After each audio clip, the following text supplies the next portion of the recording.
Kamera rolling. 3, 2, 1, action. Halo adik-adik, bertemu lagi dengan Kak Agus. Apa kabar kalian? Hari ini kita akan mempelajari tentang program linier. Nah, bagaimana? Apakah kalian siap untuk belajar program linier? Tetap semangat untuk belajar. Ayo kita belajar program linier. Tahukah kamu apakah itu program linier?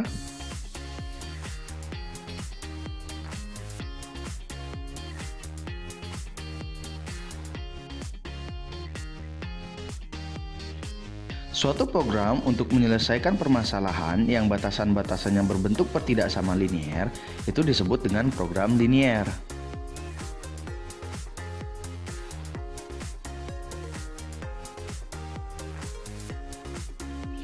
Nah, materi program linier yang akan kita pelajari terdapat beberapa hal yang harus kita kuasai. Yang pertama adalah model matematika, yaitu pemodelan matematika. Yang kedua, menentukan penyelesaian sistem pertidaksamaan linier dua variabel. Yang ketiga, menentukan sistem pertidaksamaan linier dari suatu daerah penyelesaian. Dan yang keempat, menentukan nilai optimum, di mana ada nilai maksimum dan ada nilai minimum.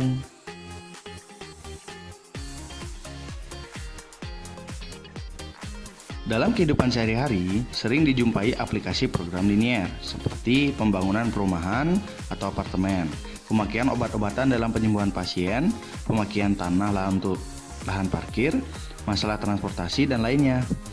Pada aplikasi program linier, sering dijumpai istilah terbesar ataupun terkecil dari sejumlah batasan yang berupa pertidaksamaan linier. Secara umum, program linier terdiri atas dua bagian, yaitu fungsi kendala dan fungsi objektif.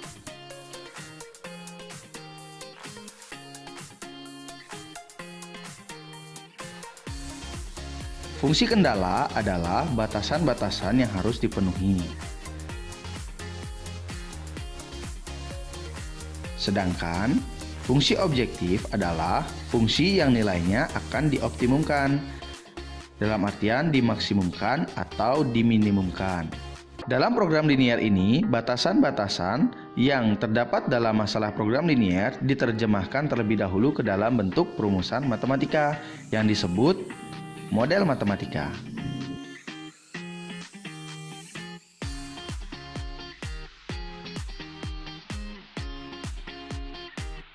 Tahukah kamu apa itu model matematika?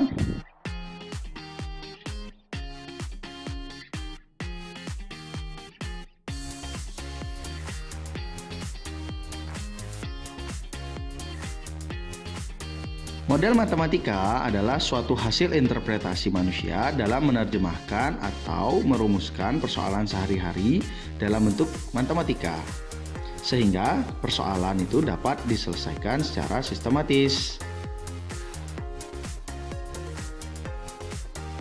Bagaimana adik-adik? Apakah sekarang kalian sudah mengetahui tentang program linier? Selanjutnya, kita akan mencermati bagaimana memodelkan sebuah masalah.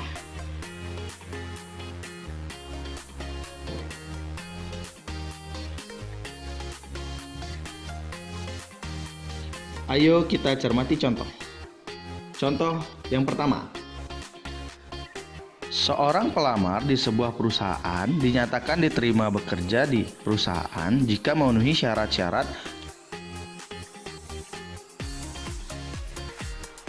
Jumlah hasil tes potensi akademik dan tes psikologi tidak boleh kurang dari 14. Dan nilai masing-masing hasil tes tersebut tidak boleh kurang dari 6. Buatlah model matematika untuk permasalahan tersebut. Jawab. Pertama-tama kita lakukan pemisalan. Jadi kita misalkan nilai tes potensi akademik adalah X dan nilai tes potensi psikologi adalah Y. Berdasarkan kalimat jumlah hasil tes potensi akademik dan tes psikologi tidak boleh kurang dari 14, maka kita dapatkan bentuk pertidaksamaan yaitu X tambah Y lebih besar atau sama dengan 14. Nah, tanda ketidaksamaannya di sana kita gunakan tanda lebih besar atau sama dengan. Karena dikatakan bahwa nilai kedua tes, jumlah kedua tes tidak boleh kurang dari 14. Jadi tentu jumlahnya harus melebihi dari 14. Kemudian, berdasarkan kalimat nilai masing-masing hasil tes tersebut tidak boleh kurang dari 6. Maka tentunya di sini nilai X harus lebih besar atau sama dengan 6 dan nilai Y juga harus lebih besar daripada 6.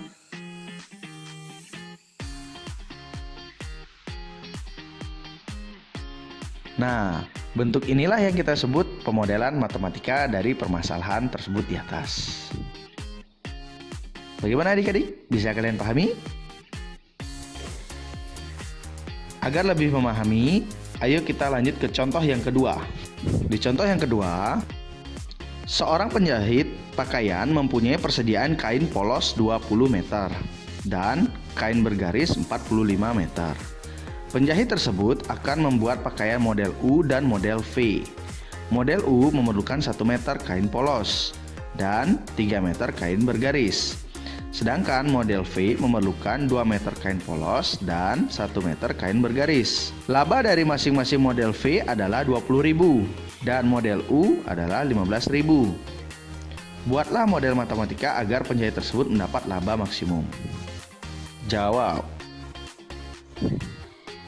Ya, pertama-tama sama seperti pada contoh sebelumnya, kita lakukan pemisalan, di mana kita misalkan pakaian model U adalah X dan pakaian model V adalah Y.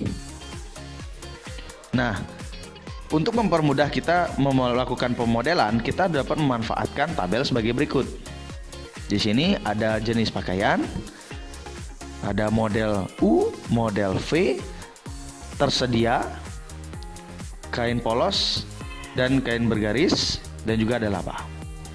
Nah, berdasarkan kalimat-kalimat yang ada, kita akan mengisi tabel-tabel yang sudah disediakan.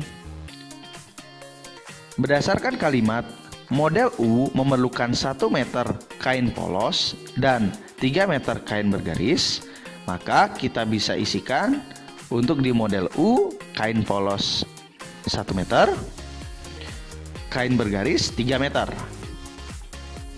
Berdasarkan kalimat model V memerlukan 2 meter kain polos dan 1 meter kain bergaris, maka kita bisa isikan tabel pada bagian model V, kain polos 2 meter, kain bergaris 1 meter.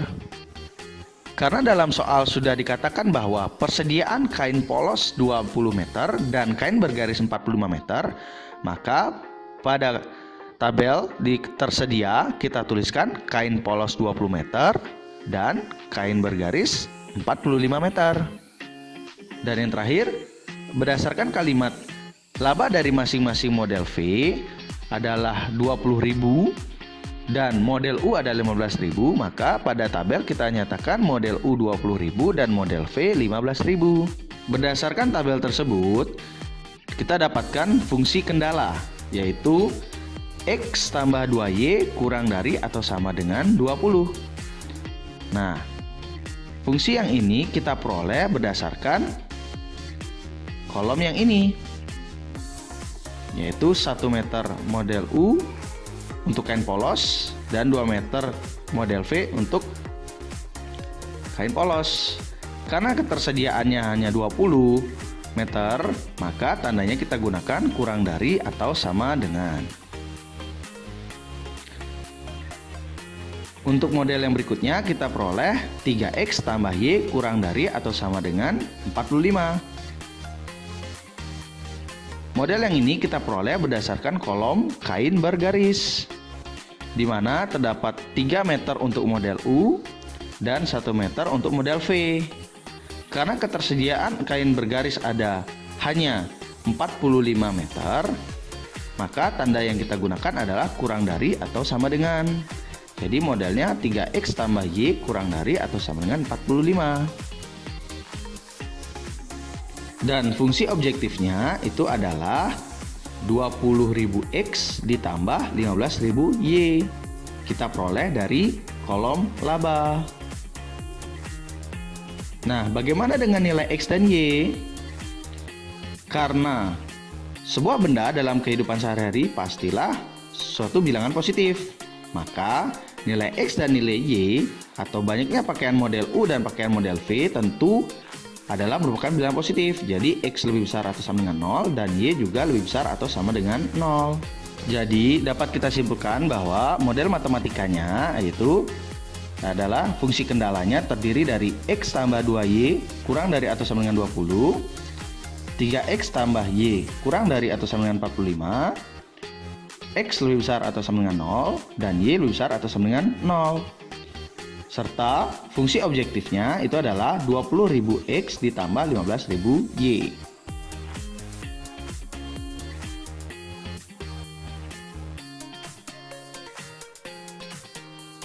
Bagaimana adik-adik? Kalian sudah mencermati penjelasan dari kakek dengan baik kan? Apakah kalian sudah dapat memahami pemodelan matematika? Nah, jika kalian masih belum paham, nanti kalian bisa putar ulang videonya lagi ya. Pada video berikutnya, kita akan mempelajari tentang penyelesaian sistem pertidaksamaan linier. Terima kasih. Sampai jumpa di video pembelajaran berikutnya.